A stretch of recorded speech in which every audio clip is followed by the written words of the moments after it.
Good morning, everyone. Welcome to another episode of Coffee Time with Coach Torres and Friends. I'm your host, Hector Torres, and today we're exploring the mental aspect of training, an equally vital component as physically training.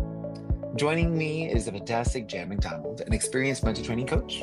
Welcome, Jan. Please share a bit about yourself and your journey in mental coaching. Certainly. Thank you so much for having me here, Hector. I'm Janice McDonald. I'm a hybrid athlete with triathlon and obstacle course racing.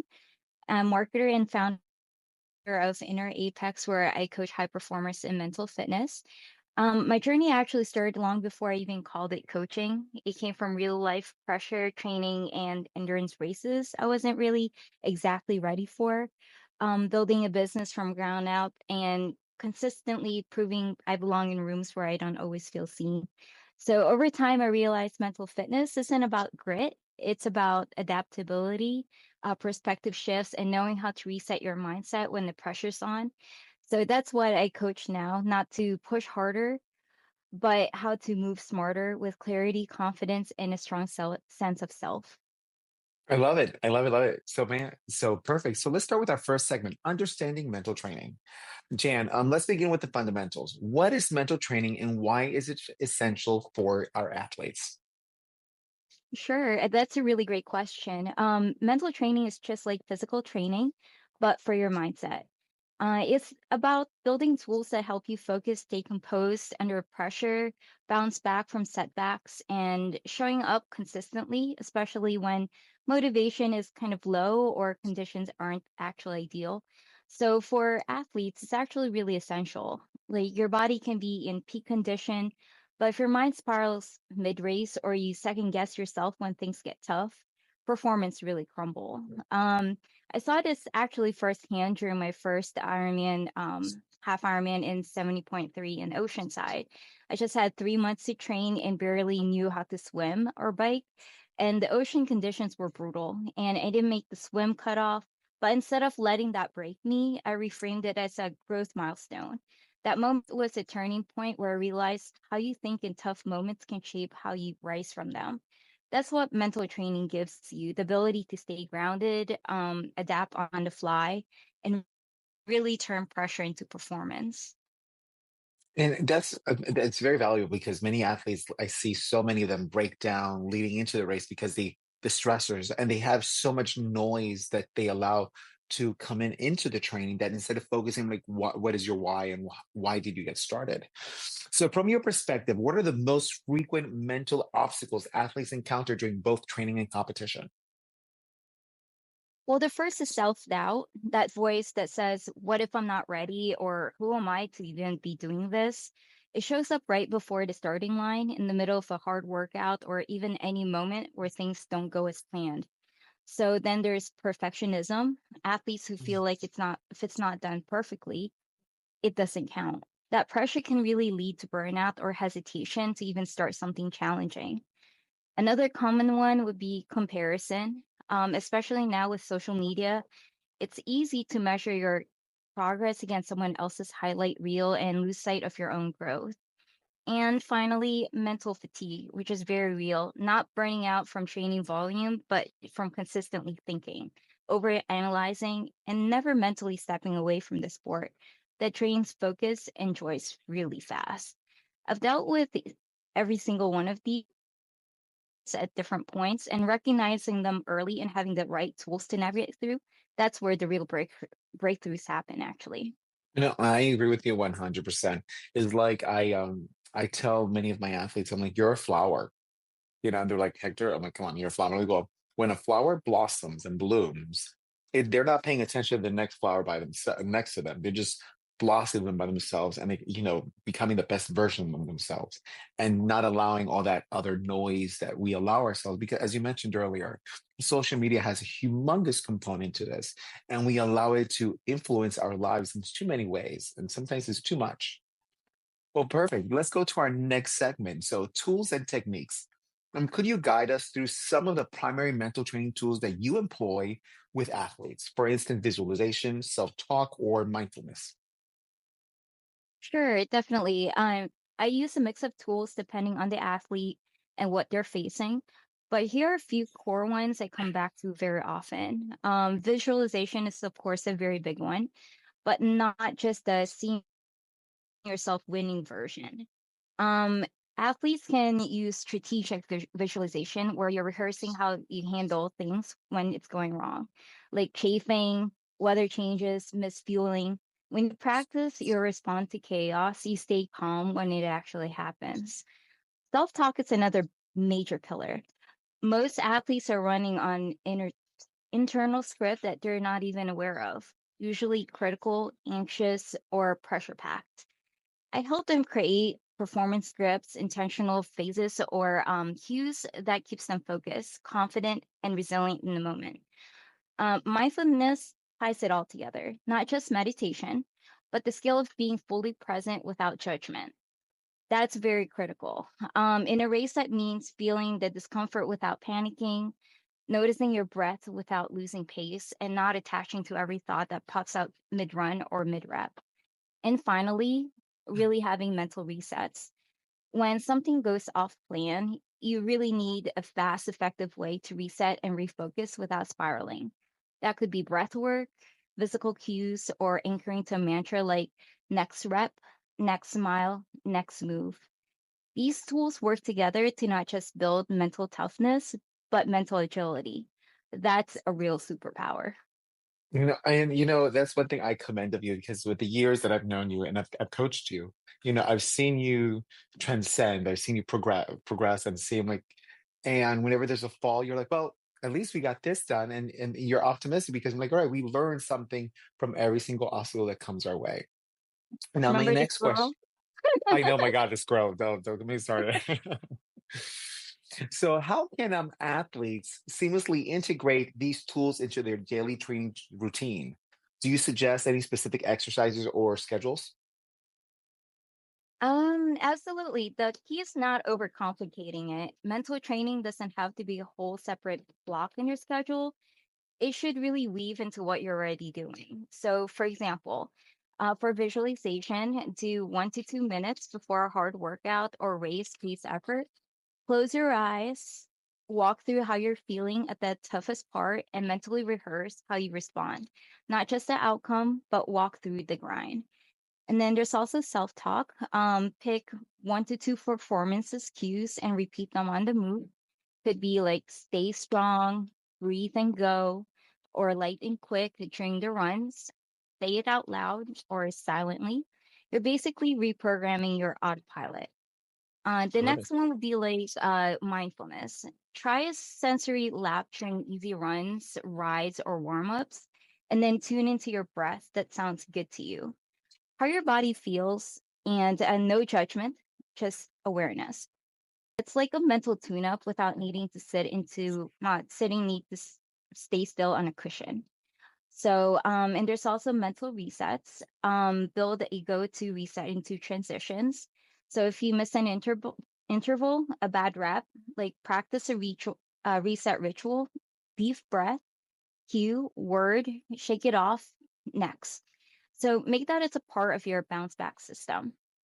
I usually suggest that everyone attach these tools to existing habits, like visualize, visualize, visualize during pre-run stretching, Mhm. self-talk during last set of the strength training, and then there's also like mindfulness during cool downs and reset rituals anytime something goes sideways. It's about consistency over perfection. So a little mental work every day adds up big when it counts.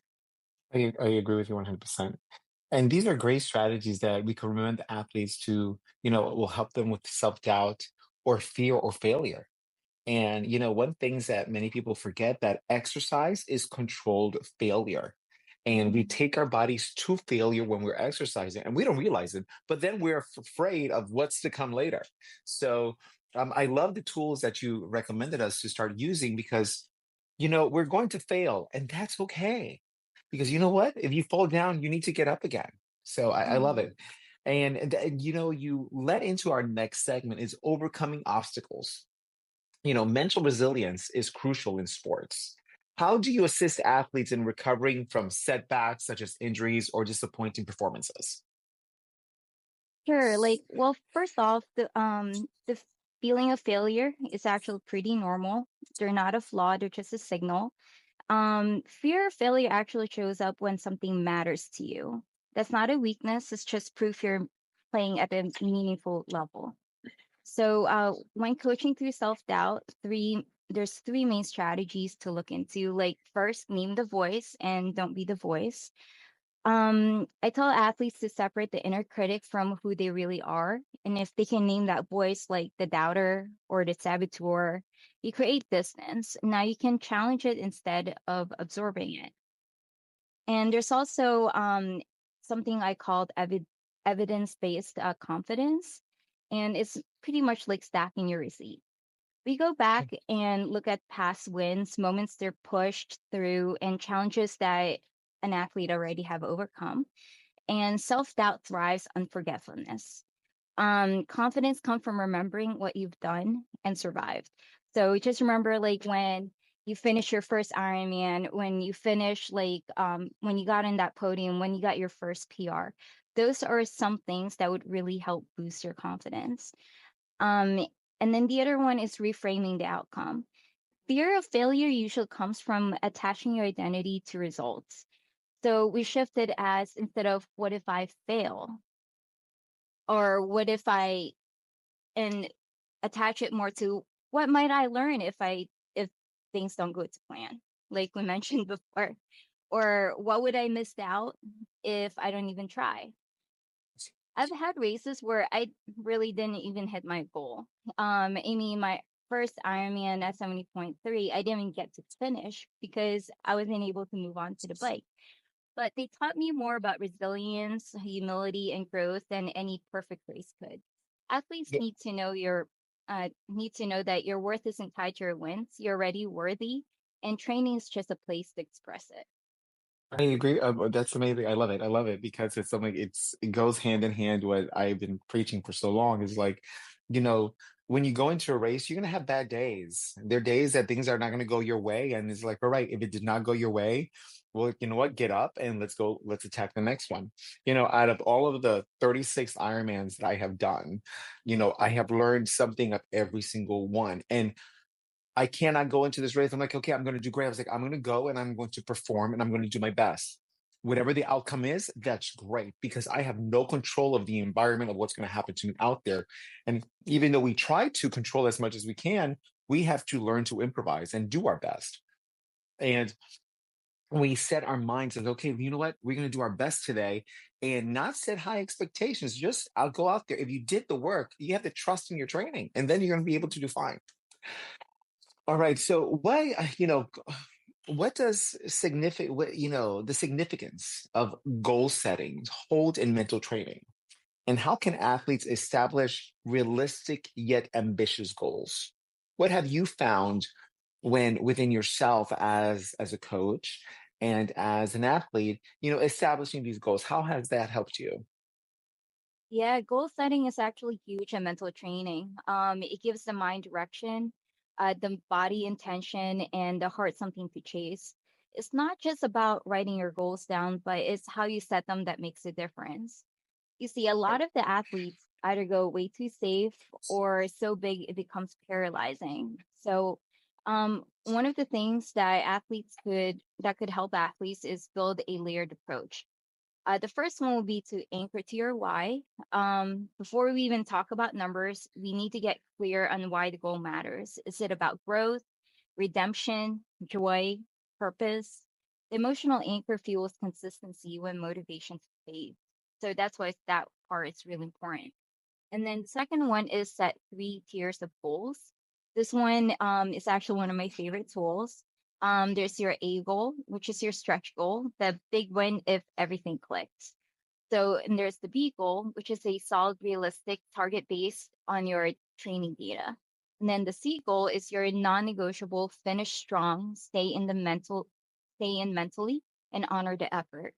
That tiered setup actually keeps athletes focused and confident no matter what happens on the race day. So it builds flexibility, which is a key part of mental strength. And then the third tip would be work the process, not just the outcome.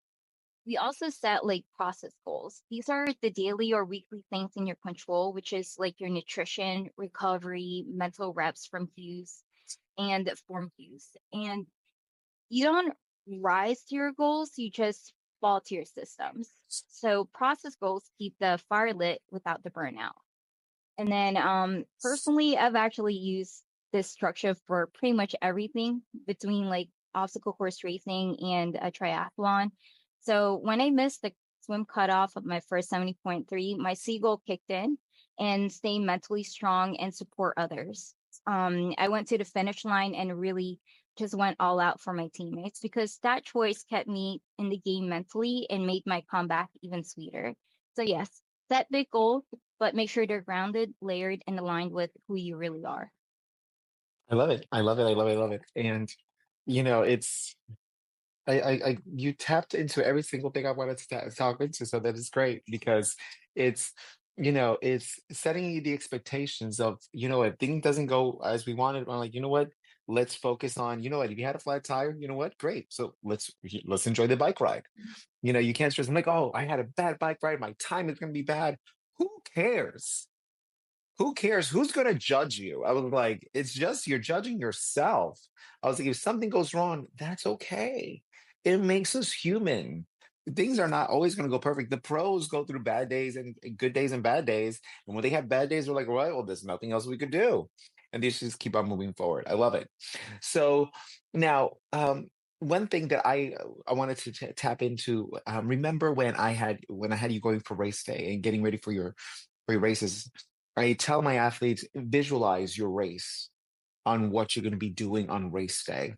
That if something happens, expect the unexpected to occur. So when the unexpected happens, you know exactly what you need to do. So you need to rehearse that. I'm like, the race in your head. So whenever you know what to do, what to expect. And if something goes wrong, okay, great. I got a flat tire. Let me fix it. I mean, if something went off, let's fix it. So I assume you have done very similar things. I remember mentioning that to you. What have you done to prepare yourself on for race days? Yeah, race day is funny because race day is actually where the unexpected thrives. So you kind of expect the unexpected.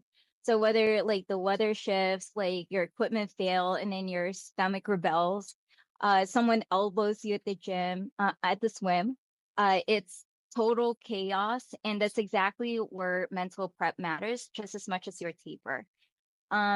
So some of the things that have helped is like a pre-race rehearsal where you, as you mentioned, visualization, where you visualize the whole day. Yes, the ideal race, but also everything that could go wrong.